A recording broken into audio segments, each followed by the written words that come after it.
आदाब। हेडलाइंस उर्दू में आपका इस्तकबाल है। मैं हूं आपके साथ सैयद अनवारुल्लाह गौरी। बढ़ते हैं खबरों की तफसील की जानिब, लेकिन उससे पहले एक नजर हेडलाइंस पर। मरकजी काबीना ने मरदमशुमारी के लिए 11,718 करोड़ रुपए के बजट को दी मंजूरी। पहली बार मुल्क भर में डिजिटल मरदमशुमारी कराने का फैसला।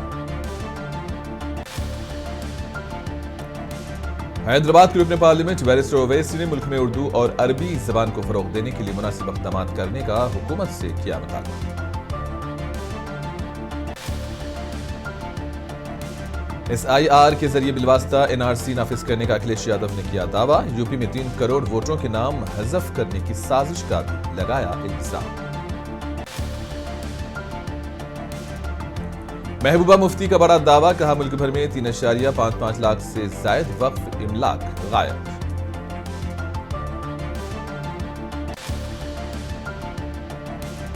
हैदराबाद में वक्फ पर मबनी अहम किताब की रस्म इजरा। सैयद उबैदुर रहमान की किताब history of Waqf in India में इस्लामी फुक़हा से वक्फ तरमीमी एक्ट 2025 तक जामे मुताबिक। कोलकाता में मैसी मीनिया सर्दी के बावजूद हजारों मद्दाहों ने लियोनेल मेसी का किया खैर मकदम।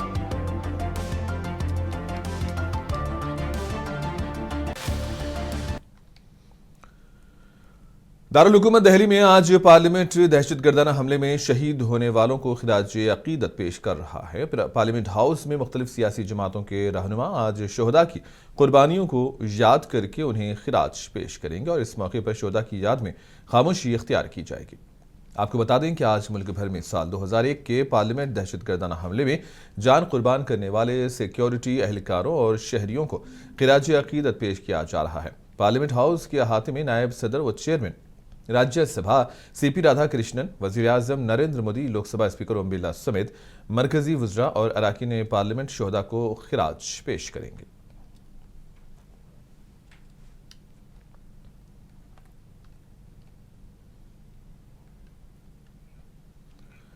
केरला में मुकामी बल्दियाती इंतखाबात के वोटों की गिनती आज सुबह 8 बजे शुरू हुई। राय शुमारी के इब्तदाई रुझानात आने शुरू हो चुके हैं। रियासत के 1199 बल्दियाती इदारों के 23,573 वार्ड्स के लिए वोटिंग हुई थी और ताज़ा रुझानात के मुताबिक तिरुवनंतपुरम कारपोरेशन में LDF को बढ़तरी हासिल है, जहां वो 18 वार्ड्स में आगे हैं।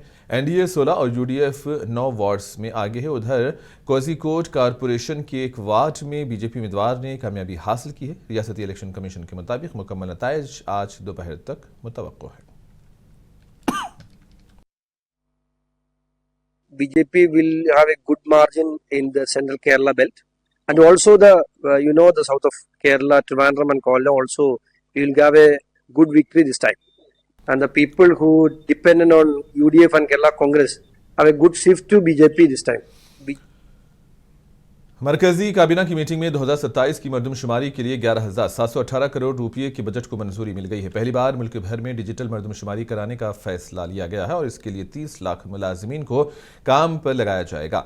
आज वजीर आजम मोदी की सदारत में हुई काबीना मीटिंग के बाद मरकजी वजीर अश्विनी वैष्णव ने मीडिया को तफसीलात से वाकिफ कराया। अश्विनी वैष्णव ने कहा कि 2027 से मुल्क भर में मरदमशुमारी होगी। ये मरदमशुमारी 2 मराहिल में होगी। पहले मरहले में हाउसिंग लिस्ट और हाउसिंग मरदमशुमारी होगी, जो अप्रैल से सितंबर 2026 तक होगी, जबकि दूसरे मरहले के तहत आबादी की मरदमशुमारी होगी, जो फरवरी 2027 से होगी। सेंसस 2027 जो कि एक बहुत बड़ी एक्सरसाइज है और विश्व की सबसे बड़ी एडमिनिस्ट्रेटिव और स्टैटिस्टिकल एक्सरसाइज मानी जाती है, उसके लिए बजट अप्रूव हुआ है 11,718 करोड़ रुपीस का। दूसरा, कोल सेक्टर में यानी हमारी एनर्जी सिक्योरिटी के लिए बड़ा रिफॉर्म किया गया है कोल सेतु के माध्यम से। और तीसरा, किसानों के वेलफेयर के लिए माननीय प्रधानमंत्री जी की सरकार प्रतिबद्ध है और 11 वर्षों में कई बड़े स्टेप्स लिए हैं। उसी कड़ी में आज एक बहुत बड़ा सेफ्टी नेट का MSP कोपरा के लिए अप्रूव हुई है। तो इन तीनों फैसलों के बारे में आपको मैं डिटेल में जानकारी दूंगा। साथियों, आप सब जानते हैं कि सेंसस देश के लिए एक बहुत इम्पोर्टेंट एक्सरसाइज है, जिसके माध्यम से देश के बारे में, देश की जनसंख्या के बारे में हर एक जानकारी जो चाहिए होती है वो इसके माध्यम से मिलती है। पिछला सेंसस हुआ था 2011 में। 2021 में कोविड का पीरियड था, इसके कारण हो नहीं पाया और अब अगला 2027 में होगा और विश्व में भारत का census it's considered as the largest administrative and statistical exercise in the entire world. इतना मैसिव एक्सरसाइज है ये, इसके लिए पूरी तैयारी की गई है, बहुत वेल प्लान्ड तरीके से इसको किया जाएगा। सबसे पहले सेंसस हैदराबाद के रुकने पार्लियामेंट बैरिस्टर ओवैसी ने मरकजी हुकूमत से मुतालबा किया है कि उर्दू और अरबी ज़बान को फ़रोग़ देने के लिए इक़दामात किए जाएं। लोकसभा में ये मसला उठाते हुए ओवैसी ने हैदराबाद में वाक़ई उर्दू यूनिवर्सिटी को तरक्की देने और मुख्तलिफ रियासतों में अरबी और उर्दू को बेहतर इंफ्रास्ट्रक्चर के साथ जामिया कायम करने पर जोर दिया।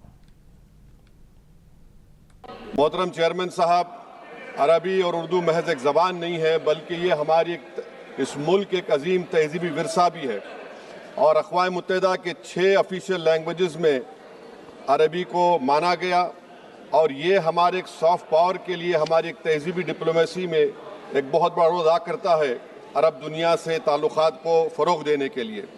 दूसरी तरफ चेयरमैन साहब, उर्दू हमारे आज शेड्यूल में 22 ऑफिशियल लैंग्वेजेस में उसको जगह दी गई है। ये ज़बान इस मुल्क में पैदा हुई है। इस ज़बान ने अंग्रेज़ों की आज़ादी के ख़िलाफ़ इनक़लाब जिंदाबाद का नारा दिया, बल्कि प्रेमचंद की किताब सोज़े वतन को अंग्रेज़ों ने उस पर पाबंदी लगाई थी, महज इसलिए कि उसमें मुल्क की हुब्बुल वतनी का जिक्र किया गया। सर, आप जानते हैं कि इस मुल्क में उर्दू बोलने वालों की तादाद कम हो रही है, इसीलिए मैं हुकूमत से इस बात का मुतालबा करता हूँ कि अरबी और उर्दू तालीम के फ़रोग़ के लिए मुल्क के मुख्तलिफ रियासतों में अच्छे इंफ्रास्ट्रक्चर के साथ एक जामिया को क़ायम किया जाए। और हुकूमत को ये समझना चाहिए, जानना भी चाहिए कि मेरे शहर हैदराबाद में 1918 में दायरतुल मारिफ ने अरबी को, भगवद गीता को संस्कृत में अरबी में तर्जुमा किया था और अल-बिरूनी ने 11वीं सदी में उस वक्त चंद हिस्से महाभारत के अरबी में तर्जुमा किए थे। तो ये बहुत ज़रूरी है ताकि तालीमी लिसानी इसको हम फ़रोग़ दे सकें। और सर, मैं अपनी बात को ख़त्म करता हूँ। आप उर्दू शायरी को जानते हैं कि जोश ने उर्दू के बारे में शेर कहा था कि नदी का मोड़, चश्मे शीरी का ज़ेरो बम, चादर शबे नुजूम की, शबनम का रुख्त नम, मोती की आबे गुल की महक, मोती की आबे गुल की महक, माह नौ का खम, इन सब के इम्तिजाज से पैदा हुई है तू और कितने हसीन उफ़क़ से हुवेदा हुई है तू। लम्हा मिला है कि नमक ख़ार हूँ तेरा, लम्हा मिला है लहजा मिला है कि नमक ख़ार हूँ तेरा, और सोहबत ज़बान में है कि बीमार हूँ तेरा। मैं उम्मीद करता हूँ कि हुकूमत इस बात पर गौर करेगी और हैदराबाद में जो मौलाना आज़ाद उर्दू यूनिवर्सिटी है उसको भी तरक्की करेगी, उसका मौसर करेगी। बहुत शुक्रिया सर। जम्मू कश्मीर में पीपल्स डेमोक्रेटिक पार्टी के सदर महबूबा मुफ्ती ने जुमा को बताया कि मुल्क भर में 3,55,000 से जायद वक्फ इमलाक गायब हो गई हैं और महज जम्मू कश्मीर में 7,240 रजिस्टर्ड वक्फ इमलाक नए उम्मीद डेटाबेस में नहीं मिल रही हैं। महबूबा मुफ्ती ने कहा कि इस सूरत हाल के चलते वक्फ इमलाक के तहफ़्फ़ुज़ पर संगीन सवालात उठ रहे हैं और ये मुसलमानों के खिलाफ हालिया तशद्दुद, मिसमारी के जबर और हक़ तलफ़ी के पैटर्न का हिस्सा मालूम होता है। इन्होंने नए उम्मीद डेटाबेस का स्क्रीनशॉट भी शेयर किया है जिसमें दिसंबर 2024 और दिसंबर 2025 के आदाद शुमार में फ़र्क दिखाया गया।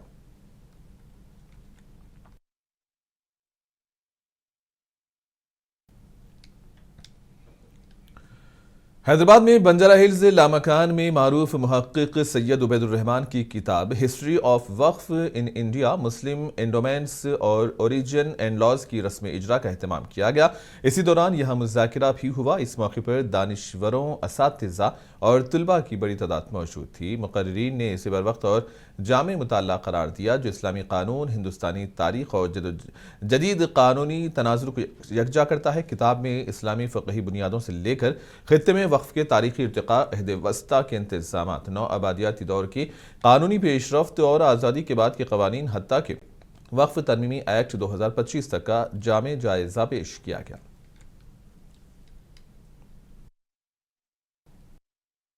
की अफसुर्दगी का आलम देखिए। आपके वक्फ की एक इमारत, बहुत बड़ी इमारत 80 पैसे माहाना के किराए पर जो है उठी हुई है। तो जो जायदादें, जो ज़मीनें जो कब्ज़ा हो गई या कुछ जंगल में हैं या पता भी नहीं है जिनका, उनकी बात तो छोड़िए, शहरों के अंदर जो मामलात हैं उन मामलात के अंदर भी कुछ नहीं किया जा सक रहा है। जबकि जैसे कि डॉक्टर साहब ने कहा कि हमको जागना चाहिए, हमको एक मुस्तैद होकर हमारा जो है दिफा की जो है कोशिशें करनी चाहिए कि हमारी जायदादें उनका सही तहफ़्फ़ुज़ हो।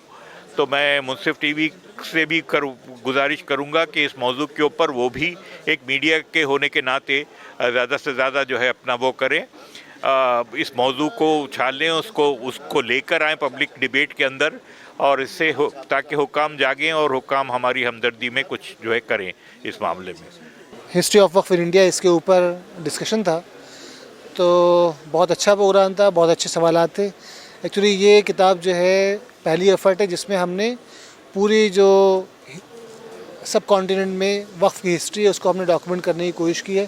वक्फ इंस्टीट्यूशंस कैसे शुरू हुए, उसमें कैसा काम हुआ, कौन कौन से इदारे बनाए, फिर बाद में अंग्रेज़ों के ज़माने में, दिल्ली सल्तनत के ज़माने में, मुग़ल्स के ज़माने में वक्फ कैसे मैनेज हुए, और फिर उसके बाद आज़ादी के बाद जो है वो वक्फ पर जो लॉज बने उसके बारे में तफसीली उसमें गुफ्तगू हुई। तो बहुत अच्छा रहा, सवाल जवाब बहुत ही रीज़नेबल, बहुत ही आई ओपनिंग थे।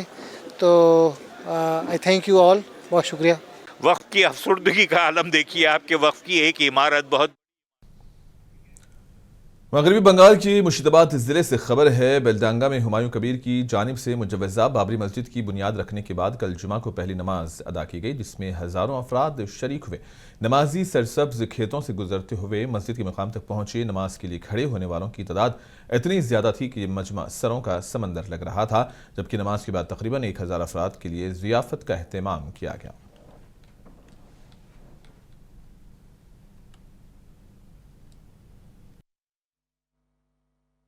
मैं तो सोचा नहीं ये इतना आदमी, कोई मस्जिद का काम शुरू ही नहीं हुआ। 6 तारीख में लीव रखने का बाद पहला जुम्मा बार आया, तो किसी को मैं इनवाइट भी नहीं किया जो यहाँ नमाज होगी आइए। लोग अपना अपनी यहाँ इकट्ठा होकर लाखों लोग का यहाँ नमाज पढ़ लिया। मैं आज ऐलान कर दिया, जितना दिन ये नमाज मस्जिद कंप्लीट नहीं होगा, हर जुम्मा में यह नमाज अदा होगा। इसके बारे में कुछ नहीं बोलूंगी, मैं अल्लाह का ऊपर भरोसा है। अल्लाह चाहे तो मैं इंतकाल हो जाएगा, मैं चला जाऊंगी, नहीं तो अल्लाह का खुशी है, अल्लाह का राजी है तो मैं यहाँ से जितना दिन मेरे को यहाँ रहने देगी, मैं आराम से चलेगी, अल्लाह को मान लेके चलेगी। विदेश से कोई फंड नहीं आया, एक पैसा भी नहीं आया, आने का कोई चांस ही है नहीं। जो बैंक को जो सिस्टम में पैसा आने का बात था वो नहीं कर पाया। तो मेरा स्टेट का, मेरा इंडिया का जो आदमी मेरे को पैसा दे के मदद किया, वो लगभग 4 करोड़ से ज्यादा हो गया। मगरबी बंगाल के बीजेपी लीडर दिलीप घोष ने बाबरी के नाम से मस्जिद की तामीर पर एतराज जाहिर किया है। उन्होंने ताहम ये कहा कि मस्जिद बनाने से उन्हें एतराज नहीं है। ये जो बाबरी मस्जिद वाला कॉन्सेप्ट है, पूरा देश में कहीं बाबरी मस्जिद नहीं है। तो जो बाबरी मस्जिद बोला जाता है उसको यहाँ की जनता ने साफ कर दिया, अदालत के आदेश से मंदिर बन गए राम जी का। लेकिन बंगाल में क्यों बाबरी मस्जिद बन रही? क्योंकि इसको बांग्लादेश बनाने का साजिश हो रहा है, ममता बनर्जी का आशीर्वाद है।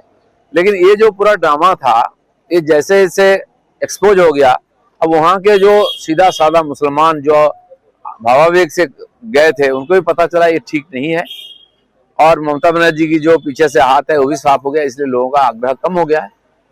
मस्जिद बनाने में आपत्ति नहीं है, अभी तो उसका जमीन ही ठीक नहीं है, बनाओ मस्जिद, लेकिन कोई बाबर ओबर के नाम से नहीं बनाओ। वो कौन होता है हमारा देश का? कोई एक अत्याचारी था, आक्रांता था, उसके साथ क्यों आप जोड़ रहे हैं? नहीं, पिता का नाम, ससुर का नाम, पिता का नाम, बांग्लादेश से आके यहाँ शादी कर लिया, ससुर को बाप दिखा दिया, और कहीं मोहल्ले के किसी का नाम दादाजी के नाम से लिख दिया है। ये सब अनफेयर है, इसलिए सबका स्क्रूटिनी ठीक से होनी चाहिए, सबको बुलावा चाहिए।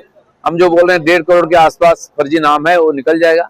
और भवानीपुर जैसा केंद्र जहां ममता बनर्जी बार बार बड़ा मार्जिन से जीतते हैं, उत्तर प्रदेश के संभल में समाजवादी पार्टी के रुकने पार्लिमान जियाउर रहमान बर्क की रिहाइश गाह के करीब एक नया पुलिस आउटपोस्ट कायम किया गया है। इसे दीपासराय पुलिस चौकी नाम दिया गया। पुलिस के मुताबिक ये चौकी नवंबर 2024 के तशद्दुद के दौरान मुजाहिरीन की जानिब से फेंके गए पत्थरों और ईंटों से तामीर की गई है। 2 मंजिला चौकी में सीसीटीवी से लैस कंट्रोल रूम कायम है और जुमा को हवन पूजा के साथ इसका इफ्तिताह किया गया।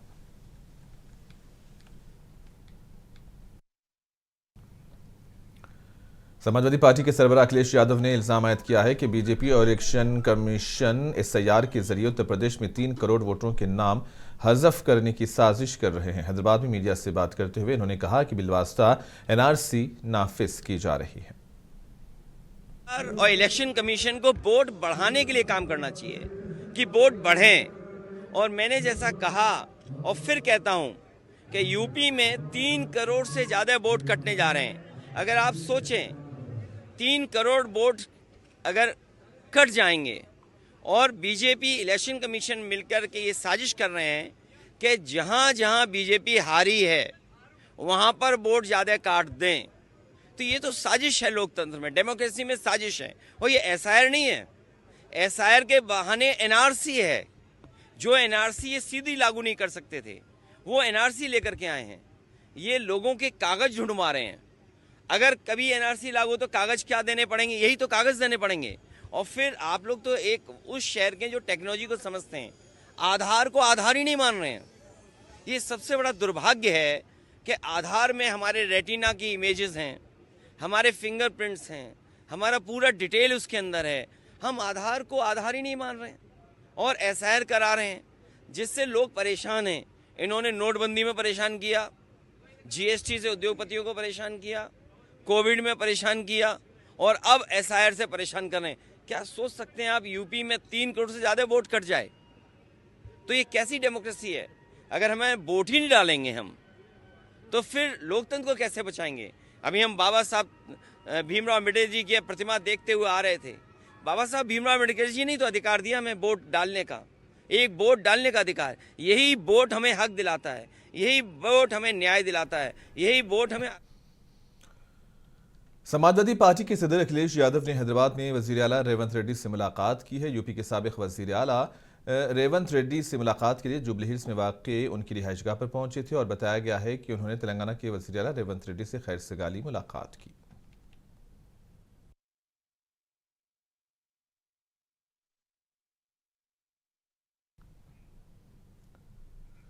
हैदराबाद में अखिलेश यादव ने BRS के कारगुजार सदर KT रामा राव, साबिक रियासती वजीर हरीश राव और दीगर पार्टी कायदीन से मुलाकात की है। मुलाकात के बाद KTR ने कहा कि वो समाजवादी पार्टी की कामयाबियों से तहरीक लेते हैं और BRS एक बार फिर इख्तिदार में वापसी करेगी। समाजवादी पार्टी के सदर अखिलेश यादव ने कहा कि KTR और KCR उनके करीबी साथी हैं और वो हमेशा उनके साथ रहे हैं और रहेंगे। जो मिलने का एजेंडा क्या है सर? मैं देखिए, KTR और आदरणीय KCR साहब हमारे साथी हैं और मैं उनके साथ हमेशा रहा हूँ, हमेशा रहूंगा। सर कल फुटबॉल प्लेयर मेसी आया था, उसके बारे में ये तो बहुत खुशी की बात है कि फुटबॉल जैसा खेल जो दुनिया का सबसे लोकप्रिय खेल है, कलकत्ता के बाद दिल्ली और आपके शहर में आ रहा है। इस शहर के नौजवान जो फुटबॉल को प्रेम करते हैं उनके लिए बड़ी खुशी की बात है, क्योंकि दुनिया का सबसे बड़ा स्टार है फुटबॉल का। फिल्म धुरंधर पर तबसरा करते हुए AIMIM के तर्जुमान वारिस पठान ने कहा कि उन्होंने फिल्म नहीं देखी है। दाम इत्तलात के मुताबिक ये एक अच्छी फिल्म है और इसे एक फिल्म के तौर पर ही देखा जाना चाहिए। इन्होंने सवाल किया कि अगर फिल्म में पाकिस्तान के खिलाफ कुछ दिखाया गया है तो इस पर एतराज क्यों?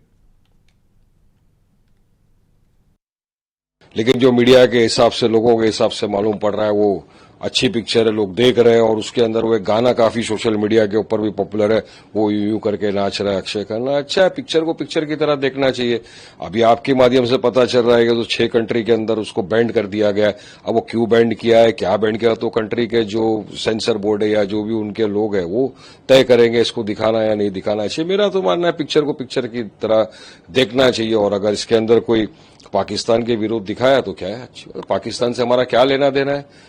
पाकिस्तान तो वही है जो दहशतगर्द फैलाता है। उन्होंने तो हम तो विक्टिम है पाकिस्तान की दहशतगर्दी का। हमने देखा पुलवामा हो गया, 26/11 हो गया, पहलगाम के अंदर कितना दरिंदगी किया पाकिस्तान ने। हमारे बेगुनाह बेकसूर पर्यटकों को उनकी बीवी बच्चों के सामने धर्म के नाम पे, मजहब के नाम पे गोली से मार दिया। दादरी के बिसाहड़ा गांव में पेश आए अखलाकी हुजूम कत्ल मामले में मुकदमा वापस लेने की दरखास्त पर जुमा को समाअत हुई। इस्तिगासा ने अपना मौक़िफ़ मौसर तरीके से रखने के लिए इजाफी वक्त तलब किया है, जिसे अदालत ने कबूल कर लिया है। उसके साथ ही अगली समाअत की तारीख 18 दिसंबर तय कर दी गई है। रियासती हुकूमत की जानिब से मुकदमा वापस लेने की बाज़ाब्ता पेशरफ्त ने बहस को एक नया रुख दे दिया है। तो दूसरी जानिब मकतूल मोहम्मद अखलाक के घर वालों ने कहा है कि वो अदालती अमल पर मुकम्मल एतमाद रखते हैं और अदालत के हतमी फैसले का इंतजार करेंगे। CPIM की लीडर बृंदा करातू ने अखलाक कत्ल केस में मुकदमा वापस लेने के यूपी हुकूमत के फैसले पर शदीद रद्द-ए-अमल का इजहार किया। इन्होंने इस अमल को इंसाफ के कत्ल से ताबीर किया। यूपी सरकार ने जो एफिडेविट पेश की है कोर्ट में पहले, हमारी समझ से ये न्याय की हत्या का एक बहुत बड़ा कदम है। न्याय की हत्या इस रूप में, एक केस है मॉब लिंचिंग का, उस केस में एविडेंस शुरू हो गई है और उस केस की एविडेंस सुनने के बीच में अगर कोई सरकार ये एफिडेविट देती है कि केस को वापस लिया जाए, और जो ग्राउंड सरकार ने दी है वो बिल्कुल हिंदुस्तान की, इससे अच्छा ये होगा कि हिंदुस्तान का कानूनी व्यवस्था, हिंदुस्तान की अदालत, हिंदुस्तान के तमाम ताम झाम कानून के ढांचा सब समाप्त किया जाए, क्योंकि इससे दिल्ली NCR में शदीद धुंध छाई हुई है, जिसके बाइस सर्दी का एहसास बढ़ गया है। महकमे मौसमियात के मुताबिक दारुल हुकूमत में आइंदा दिनों में ज्यादा से ज्यादा दर्जे हरारत तकरीबन 25 डिग्री और कम से कम 9 से 10 डिग्री सेल्सियस के दरमियान रहने का इम्कान है, जबकि 8 दिसंबर तक हल्की से घनी धुंध की वार्निंग जारी की गई है।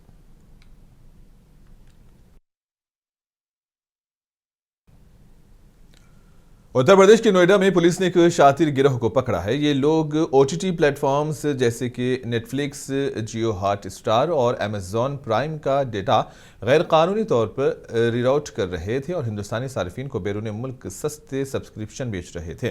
पुलिस ने गिरोह की सरगना तनिष्का और उसके 6 साथियों को गिरफ्तार किया। फेज 1 में एक कॉल सेंटर के रूप में ऑपरेट होने वाला एक सेंटर पकड़ा गया है, जो लोगों को OTT प्लेटफॉर्म की कॉपी बना करके उपलब्ध कराता था। ये डेटा को रीरूट करके उनको अवेलेबल कराते थे, और ये खासकर जो इंडियन रेसिडेंट हैं फॉरेन में, खासकर पाकिस्तान में, अमेरिका में, चाइना में या अन्य कहीं देशों में जो रहते हैं, उनको कांटेक्ट करके उनको ये अवेलेबल कराते थे और उनसे डॉलर में पेमेंट लेते थे। एक नेटफ्लिक्स और Disney Hotstar, Amazon prime, boot आदि जो चैनल्स हैं, OTT प्लेटफॉर्म्स हैं, इनके जो कंटेंट हैं उनको प्रोवाइड कराने के लिए बेसिकली ये लोग रीरूटिंग करते थे। और इसके साथ जो मेन कंपनी इनकी थी, वेबीज सर्विसेज लिमिटेड करके ये कंपनी चला रहे थे। इनकी मास्टरमाइंड जो तनिष्का है वो पूरे इस रैकेट को ऑपरेट कर रही थी, और इसके अन्य 6 साथी जो हैं वो पकड़े गए हैं। इनके पास से भारी मात्रा में जो कॉल सेंटर में यूज होने वाले लैपटॉप, मोबाइल और 20 अदद मोबाइल फोन, लैपटॉप, कंप्यूटर और कीबोर्ड वगैरह बरामद हुए हैं। कुछ डॉक्यूमेंट्स भी बरामद हुए हैं। इनकी गिरफ्तारी सुनिश्चित की गई है। जब इनसे पूछताछ की गई तो ये भी बताया चला कि ये व्हाट्सएप और उसके बाद वेब के माध्यम से कांटेक्ट करके लोगों से कांटेक्ट करते थे जो NRI फॉरेन में रहते थे। उनको तात्कालिक रूप से बिना पूरा सब्सक्रिप्शन लिए उनको ये पूरा प्लेटफॉर्म उपलब्ध कराते थे OTT का, और उसके बाद रिचार्ज के रूप में भी और उसके फैसिलिटी अवेलेबल कराने के रूप। और इसी के साथ ही खबरों का सिलसिला यहीं पर इख्तिताम पजीर होता है। दीजिए इजाजत, आदाब।